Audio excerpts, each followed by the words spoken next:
വരും.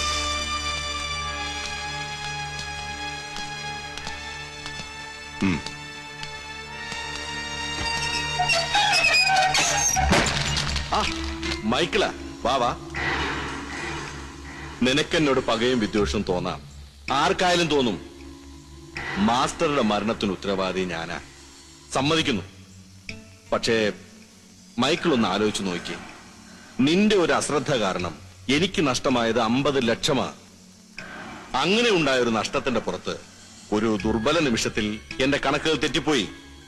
അതിന് പരിഹാരം ചെയ്യാനാ ഞാൻ നിന്നെ ഇങ്ങോട്ട് വിളിപ്പിച്ചത്. പണിക്കരെ,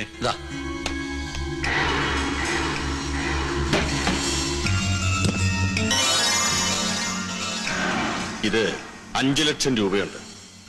നിന്റെ അപ്പന്റെ മരണത്തിനുള്ള പ്രതിഫലമല്ലത്, ഇത് നിനക്കുള്ളതാണ്. മാഷിന്റെ മരണത്തെ ചൊല്ലി ഇനി ഒരു പ്രശ്നവും ഈ തുറയിലുണ്ടാവാൻ പാടില്ല. നിന്റെ സുഹൃത്ത് ശിവയും കൂട്ടരും ഇതും പറഞ്ഞ് നീ കുഴപ്പമുണ്ടാക്കരുത്. ആരും അറിയാതെ നീ ഈ പ്രശ്നം ഒന്ന് ഒതുക്കിത്തരണം. ആക്ഷൻ കമ്മിറ്റി ഉണ്ടാക്കാനും അനുശോചനം കൂടാനുമേ നാട്ടുകാരെ കിട്ടൂ. പക്ഷെ ഞാൻ അങ്ങനെയല്ല, എപ്പോഴും പ്രാക്ടിക്കലാ. പണം വേണം മൈക്കിളെ, എങ്കിലേ നിനക്കും എനിക്കൊക്കെ ഒരു വിലയുള്ളൂ. മൈക്കിളെ, എനിക്ക് നിന്റെ മനസ്സ് വായിക്കാൻ പറ്റും. ഈ പണം വേണോ അല്ലെങ്കിൽ ആദർശം പറഞ്ഞ് വിഡ്ഢിത്തം കാട്ടണോ? തീരുമാനം നിന്റെതാ.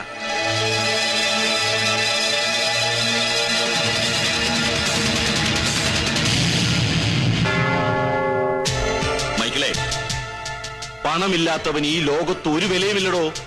ഞാൻ ഇവിടെത്തിയത് പണം കൊണ്ടാ. ഉന്നതങ്ങളിലേക്കുള്ള നിന്റെ വളർച്ചയ്ക്കുള്ള വളമാണ് ഈ പണം. പണം ഉണ്ടെങ്കിൽ ഈ ലോകം മുഴുവൻ നിന്റെ കാൽ കീഴിൽ വരും.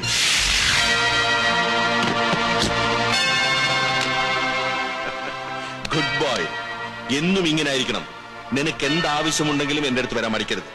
B practical.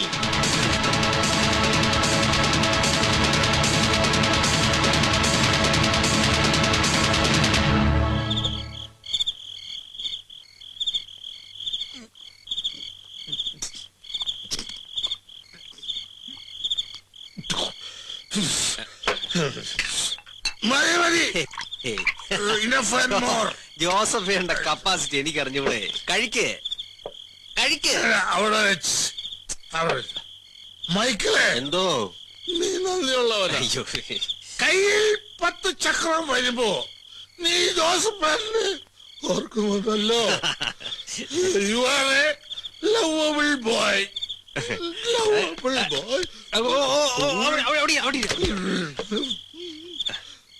Twinkle, twinkle, little star.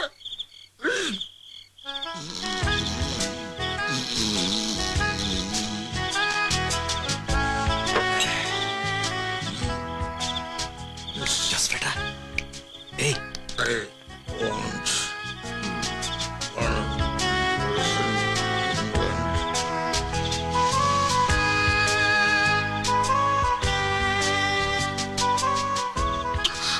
Michael, എന്താ ഇത്? ഗ്രാൻഡ്വിക്ക് മൈക്കിളിനെ അത്രയ്ക്ക് വിശ്വാസം ഉള്ളതുകൊണ്ടല്ലേ ഇവിടുന്ന് ഡ്രിങ്ക്സ് കഴിക്കാൻ സമ്മതിക്കുന്നത്. മൈക്കിൾ അത് മിസ്യൂസ് ചെയ്യുന്ന എന്തിനാ? നീ എന്റെ പെണ്ണായതുകൊണ്ട്. അതുകൊണ്ട്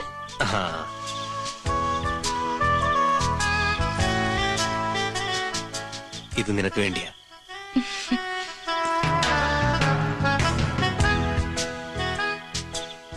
സോളമന്റെ ഗീതങ്ങളിലെ രാജകുമാരിയെ പോലുണ്ട് നിന്നെ കാണാൻ. സോളമാ, അധികം ഇളക്കല്ലേ. ഇതിന്റെ വില എത്രയാണെന്നറിയാവോ? 20,000 രൂപയാ. 20,000 rupees. ഇത്രയും കാശ് മൈക്കിളിന് എവിടുന്ന് കിട്ടി? അപ്പോ ആൾക്കാര് പറയുന്നത് സത്യമാണല്ലേ? ഇപ്പൊ മൈക്കിള് സ്മഗ്ലേഴ്സിന്റെ കൂടെയാണ് ഉള്ളത്. നീ അത് വിശ്വസിക്കുന്നുണ്ടല്ലേ? എല്ലാവരുടെ മുന്നിൽ ഞാൻ തെറ്റുകാരനാ. അപ്പനെ കൊലക്ക് കൊടുത്തവൻ, വിശ്വസിക്കാൻ കൊള്ളാത്തവൻ. പറഞ്ഞോട്ടെ, എല്ലാവരും പറഞ്ഞോട്ടെ. പക്ഷെ സലോമി, നീ ഇങ്ങനെയൊക്കെ പറയുമ്പോ എനിക്കത് താങ്ങാൻ പറ്റില്ല.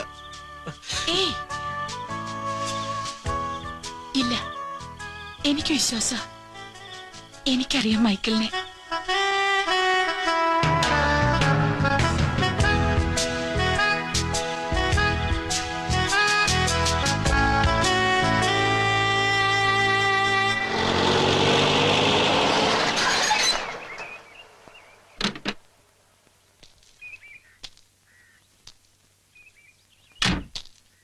മൈക്കിളെ മൈക്കിളെ എവിടെ മൈക്കിള്? പുറത്തേക്ക് പോയിരിക്കുക. എന്താ? നിങ്ങൾ ഈ സമരം ബുക്കാറൊക്കെ വേലുവായിക്ക് വളരെ ഇഷ്ടപ്പെട്ടു. വേലുവായോ? ആരാത്? അതോ വേലുവായിനെ കേട്ടിട്ടില്ലേ? ബോംബെയിലെ രാജാവല്ലേ രാജാവ്. മൂപ്പര ഇവിടുത്തെ ഏജന്റ് ആയിരുന്നല്ലോ ആന്റണി. അവരമ്മ തെറ്റി. ആന്റണിന്റെ കഷ്ടകാലം ഒന്ന് കൂട്ടിക്കോളി. നിനക്ക് വേലുവായിനെ പരിചയപ്പെടണോ? മാമു, നീ വന്ന കാര്യം പറ. അതെ, ഒന്ന് തോന്നട്ടെ. നമ്മളെ മാഷ കൊന്ന പ്രശ്നം ഒന്നുകൂടി ചൂടാക്കണം. നമ്മളെ പിന്നിൽ വേലുബായി ഉണ്ട്. പ്രശ്നം ഒതുക്കാൻ ആന്റണി ഇറങ്ങുമ്പോ പിന്നിന്ന് കുത്താനാണ് ബായിന്റെ പ്ലാൻ. ഇതാ, ഇത് 25,000 രൂപ തയ്ച്ചുണ്ട്. ഇനി കൊടി പിടിക്കാനും ആളെ കൂട്ടാനും എത്രാണെന്ന് അറിയിച്ചാ മതി. അപ്പ എത്തിച്ചേരില്ലേ? ഓളടിച്ചല്ലേ കള്ളം. ചേടാ, വേലുവായി പറഞ്ഞു വിട്ട ആളാണ് നീ അടിച്ചേ. വേലുവായി ആരാണെന്ന് നിനക്ക് അറിയാമോ? എടാ, നിനക്കല്ലേ കാശ് വേണ്ടാത്തേ? ചത്തുപോയ മാഷ മോനില്ലേ മൈക്കിൾ, അവന് ഈ കാശ് വാങ്ങടാ. ആരാ നല്ല ജീവിക്കാൻ സമ്മതിക്കില്ല കള്ള സുവറുകള്.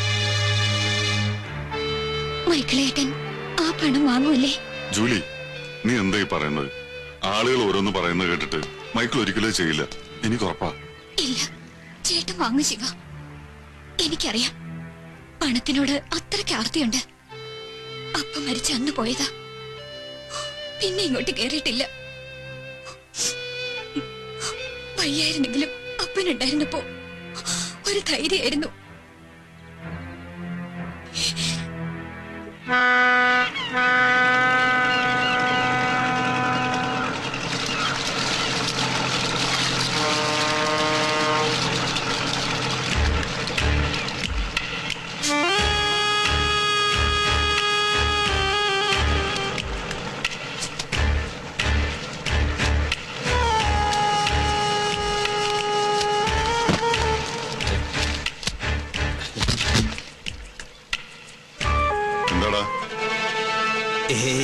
ചുമ്മാ. നീ അവരോട് പണം വാങ്ങിയല്ലേ? നീ എങ്ങനെ അറിഞ്ഞു? പന്നിയുടെ മോനെ, ഈ പണം നീ വാങ്ങുന്നതിന് മുമ്പ് എനിക്ക് വാങ്ങാമായിരുന്നു. എടാ, നമ്മളോടുള്ള സ്നേഹം കൊണ്ടാണ് മാമ നിനക്ക് പണം തന്നെന്ന് കരുതിയോ? നമ്മളെ മുമ്പിൽ നിർത്തിയിട്ട് അവർക്ക് ആന്റണിയോട് മുട്ടാനാ. മാമു തന്ന പണം നീ എന്തായി പറയുന്നേ? എടാ, എനിക്ക് പണം തന്ന ആന്റണിയാ. ആന്റണിയോ? ആന്റണി എന്തിനു നിനക്ക് പണം തരണം? കാശ് തന്നു, ഞാൻ വാങ്ങിച്ചു, അത്ര തന്നെ. എന്തിനാ പണം തന്നെന്ന് പറയടാ.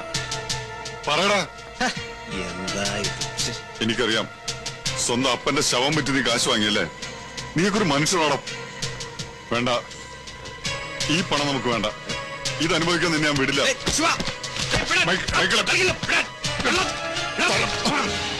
അതേടാ, അപ്പന്റെ മരണത്തിന് പകരമായിട്ട് തന്നെ ആന്റണിയോട് ഞാൻ പണം വാങ്ങിയത്. ഇന്നലെ മാമു തന്ന പണം നീ വാങ്ങായിരുന്നത് നീ ഒരു മണ്ണനായതുകൊണ്ടാ. പണം അതാര് തന്നാലും ഞാൻ വാങ്ങും. കാരണം പണമാണ് ഇന്ന് ഏറ്റവും വലുത്. അതുണ്ടെങ്കിൽ എന്തുണ്ട്?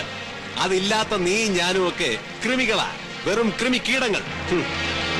ഉണ്ടായിരുന്ന ജോലിയും രാജിവെച്ച് നാട്ടുകാരെ നന്നാക്കാൻ ഇറങ്ങിയ യകരം പറമ്പത്ത് സിറിയക് മാഷൻ എന്റെ അപ്പനെ പോലീസ് ലോക്കപ്പിലിട്ട് തല്ലിക്കൊന്നാണെന്ന് ഈ നാട്ടുകാർക്ക് മുഴുവൻ അറിയാം.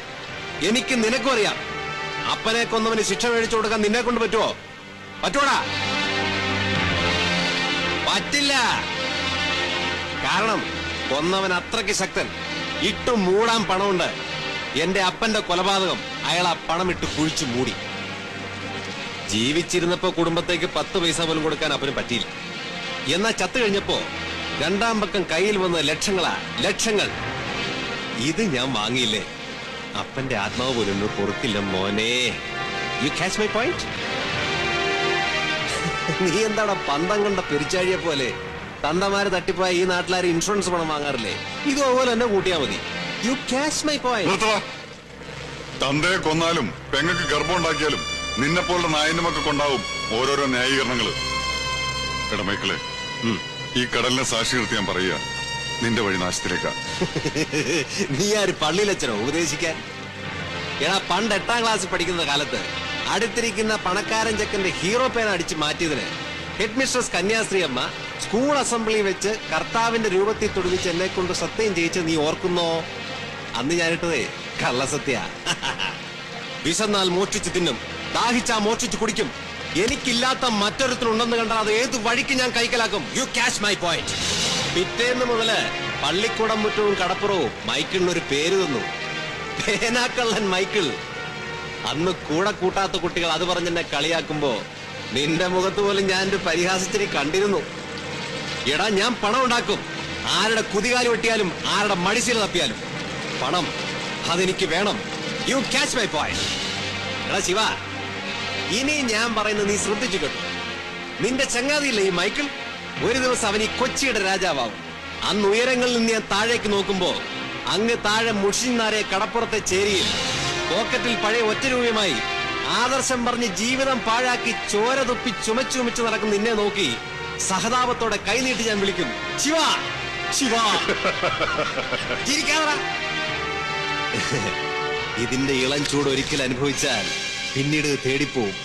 പെണ്ണിനെ തേടിപ്പോവും പോലെ. അതാണ് പണം. U catch my point.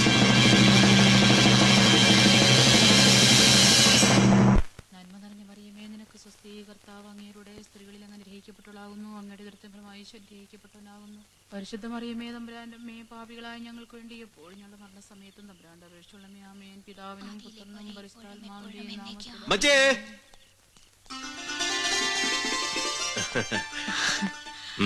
മൈക്കിളെ, എവിടെയായിരുന്നടാ മോനെ നീ? ഈ അമ്മച്ചിയെ നീ തീ തീറ്റിച്ചു കളഞ്ഞല്ലോ. ഉള്ളത് കൊണ്ട് നമുക്കിവിടെ സമാധാനമായിട്ട് കഴിയാം. എന്റെ മോനിന് വേണ്ടാത്തരത്തിനൊന്നും പോകരുത്. മരിക്കുന്നവരെ അപ്പന് നിന്നെ ഓർത്ത് ആദ്യമായിരുന്നു. നിനക്കൊരു മേൽഗതി വന്നു കാണാൻ അങ്ങേർക്ക് സാധിച്ചില്ലല്ലോ. കർത്താവിന് നിരക്കാത്ത പണിക്കൊന്നിന് പോവില്ലെന്ന് മോ സത്യം ചെയ്യേ. സത്യവിടടാ. സത്യം. അമ്മച്ചിക്ക് ഇഷ്ടമില്ലാത്തൊന്നും മേലിൽ ഈ മൈക്കിൾ ചെയ്യില്ല. പോരെ? മതി.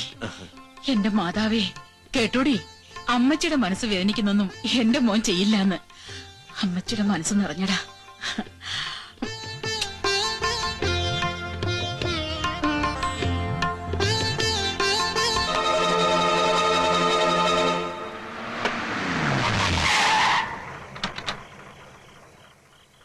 എന്തായിടോ? കേട്ടതെല്ലാം സത്യമാണ് മുതലാളി. കൊച്ചിൻ പാലസ് വേലുബായി വിലയ്ക്ക് വാങ്ങി.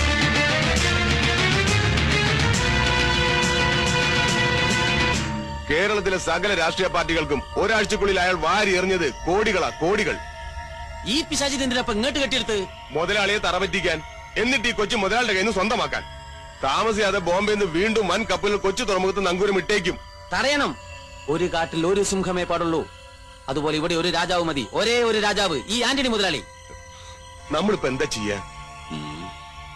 പണിക്കരെ, ഓ, സമയം എത്രയായിടോ? 10:30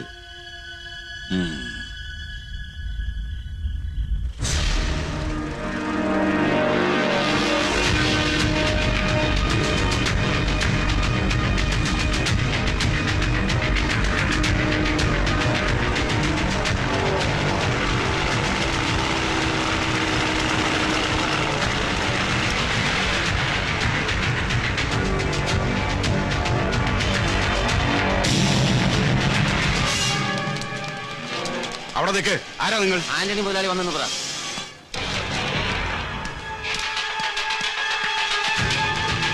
ആന്റണി വന്നിരിക്കുന്നു ഭായിയോട് പറ. ശരി.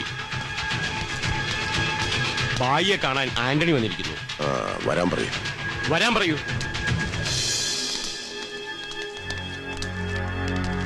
ഭായ്. എന്താ ആന്റണി, സുഖം തന്നെയല്ലേ? വേലുഭായിയുടെ ദയ കൊണ്ട് ഇങ്ങനെ കഴിഞ്ഞു പോകുന്നു. പിന്നെ എന്താ വിശേഷിച്ച്? ഭായി ഈ പാലസ് വാങ്ങിയെന്ന് കേട്ടു. നിനക്ക് വാങ്ങാൻ കഴിഞ്ഞില്ല, ഞാൻ വാങ്ങി. എന്താ, ഇഷ്ടപ്പെട്ടില്ലേ? ഉപദ്രവിക്കരുത് വേലുഭായി. ഇന്ത്യ മുഴുവൻ നിറഞ്ഞു നിൽക്കുന്നതല്ലേ അങ്ങയുടെ ബിസിനസ് സാമ്രാജ്യം. ഈ ഇട്ടാവട്ടത്ത് ആന്റണി എങ്ങനെയെങ്കിലും പിഴച്ചു പോയിക്കൊള്ളാം. ഇവിടെ നിന്ന് വേലുഭായി ഒഴിഞ്ഞു തരണം. കൽപ്പനയാണോ? അല്ല, അപേക്ഷയാണ്. എന്താ ആന്റണി, നീ ഒരു കൊച്ചുകുട്ടിയെ പോലെ. ഞാൻ പോയാൽ ഇവിടെ വേറൊരാൾ വരും. അപ്പോഴോ? ഫൈറ്റ് ചെയ്ത് ജയിക്ക്. ഈ വേലുഭായി ആഗ്രഹിച്ചതൊക്കെ നേടിയിട്ടുണ്ട്, ഇനി നേടുകയും ചെയ്യും. ഈ ലോകത്ത് എത്ര നേടിയാലും കൊതി തീരാത്തൊന്നുണ്ട്: പണം, ക്യാഷ്. ഞാൻ നേടിയതൊക്കെ എന്റെ കൂടെ നിന്നവർക്കെല്ലാം വാരി കോരി കൊടുത്തു. നിനക്കും തന്നിട്ടില്ലേ?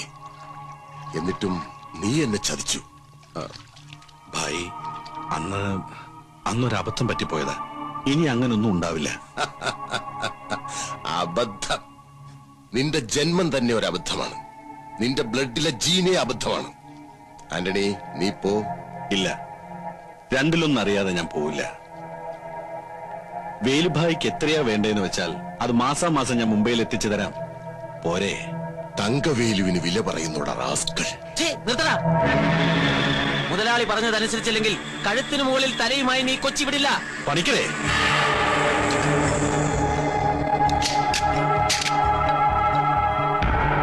വേണ്ട ഭായി, പ്ലീസ് ഭായി, വേണ്ട.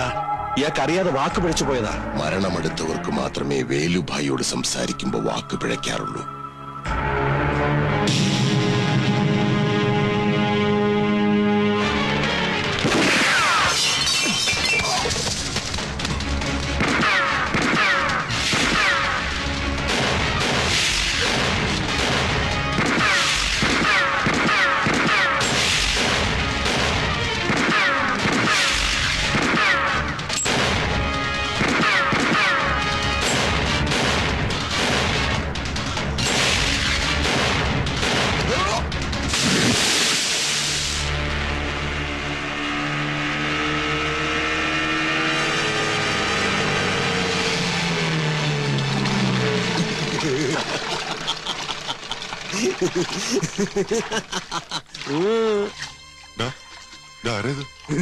ഒരു കൊമ്പൻ സ്രാവ്.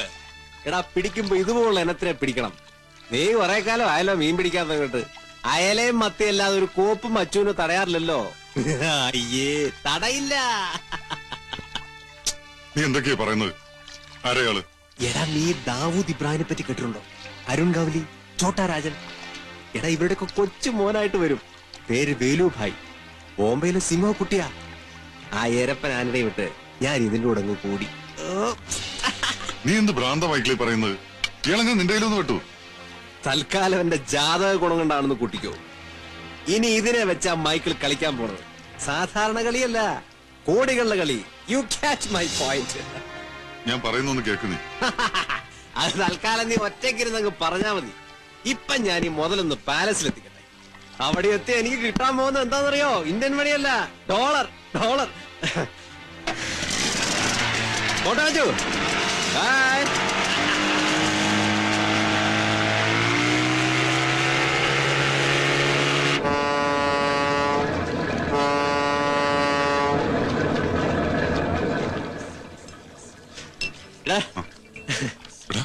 നീ ഇത് എവിടെ മുങ്ങിയിരിക്കായിരുന്നു? നിന്നെ അന്വേഷിച്ച് ഇന്നലെ പോലീസുകാർ വന്നിരുന്നു. ഓമറ, നീ വന്നേ, ഒരു കാര്യം പറ. നീ വാ. എടാ മൈക്കിളെ, എന്തൊക്കെ പ്രശ്നങ്ങളാണ് നീ ഉണ്ടാക്കുന്നത്? ഏതായാലും എന്റെ ശല്യം ഇന്നത്തോടെ തീരും. അല്ല, ആ വിവരം കൂടെ പറയാൻ ഞാനിപ്പോ വന്നത്. ഞാൻ ഇവിടം വിട്ട് പോവടാ. എങ്ങോട്ട്? ബോംബെക്ക്. ബോംബെക്കോ? എന്തിന്? നീ അന്ന് കണ്ട വേലുഭായിക്ക് എന്നെ രക്ഷാ പിടിച്ചെന്ന് തോന്നുന്നു. അയാൾ എന്നെ ബോംബെക്ക് ക്ഷണിച്ചിരിക്കുന്നു. ഇന്ന് തന്നെ അനുസരണയുള്ള കുഞ്ഞാടായി ഞാൻ ബോംബെക്ക് പറക്കുന്നു. ഇല്ല, നിന്നെ എങ്ങോട്ടും ഞാൻ വിടില്ല. എന്താടാ ഇത്? രക്ഷപ്പെടാനുള്ള ഒരു വഴിയല്ലേ മുന്നിൽ കാണുന്നേ? ആ, നിന്റെ ബോട്ട് ഞാൻ പൗലോസിനെ ഏൽപ്പിച്ചിട്ടുണ്ട്. വേണ്ട, എനിക്ക് നീ കഴിഞ്ഞിട്ടുള്ളൂ ബോട്ടും മറ്റെന്തും. ആരെങ്കിലും 10 ചക്രം വെച്ച് നീട്ടിയാ നീ അതിനകത്ത് വീഴും. ഇപ്പോഴും സംഭവിച്ചുകൊണ്ടിരിക്കുന്നത് അത് തന്നെ. ഇനി നീ ഒരു ഊരാക്കുടിക്ക് പോയി ചാടാൻ ഞാൻ സമ്മതിക്കില്ല. എടാ, അതൊക്കെ പണ്ട്. ഇപ്പൊ ഞാൻ പോകുന്നത് നമുക്ക് എല്ലാവർക്കും രക്ഷപ്പെടാൻ വേണ്ടിട്ടാ. നടുക്കടലിലെ പൊരുവേലത്ത് നേരെ പോയി അധ്വാനിച്ചിട്ട് നീ എന്തു നേടി? ഒരു പനി വന്ന് കിടപ്പിലായാൽ 3-ാം നാൾ കരിമ്പട്ടിണി മിച്ചം. പട്ടിണിയെങ്കിൽ പട്ടിണി. കാലം തെളിഞ്ഞ ഒരു ചാകര വന്ന തീരാവുന്ന കഷ്ടകാലമൊക്കെ. എടാ മൈക്കിളെ, ഈ നെറുകെട്ട കാശ് നമുക്ക് വേണ്ട. എടാ, നീ നിന്റെ അമ്മച്ചയും പെങ്ങളെ കുറിച്ചൊക്കെ ഒന്ന് ഓർത്തു നോക്ക്. അവരെ കുറിച്ച് ഓർത്ത് എനിക്ക് ഒട്ടും സങ്കടമില്ല. എന്റെ പെങ്ങൾ ഈ ലോകത്തൊന്നേ മോഹിച്ചിട്ടുള്ളൂ, നിന്നെ. എനിക്കറിയാം നീ അവളെ പൊന്നുപോലെ നോക്കുമെന്ന്. പിന്നെ അമ്മച്ചി നിനക്കൊരു ഭാരമാവില്ല, ആവോ? കണ്ടുപിട്ടിയ നാളെ മുതല് നീയാണ് എനിക്കൊരു ആശ്വാസം. നീ എന്നെ വിട്ടുപോയ. എനിക്ക് പോണം ശിവ, പോയേ പറ്റൂ. നിനക്കറിയില്ലടാ, ഉറങ്ങുമ്പോഴും ഉണരുമ്പോഴും ഞാൻ ഒരാളെ കാണാൻ ആഗ്രഹിക്കാറുള്ളൂ, ഒരാളെ അന്വേഷിക്കാറുള്ളൂ, നിന്നെ. ദേ, എന്നും എന്റെ ഇവിടെ ഉണ്ടാവും നീ, മരിക്കുന്നവരെ.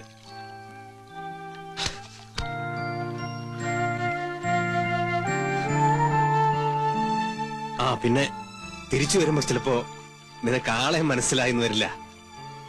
പോട്ടെടാ, പോയിട്ട് വരാം.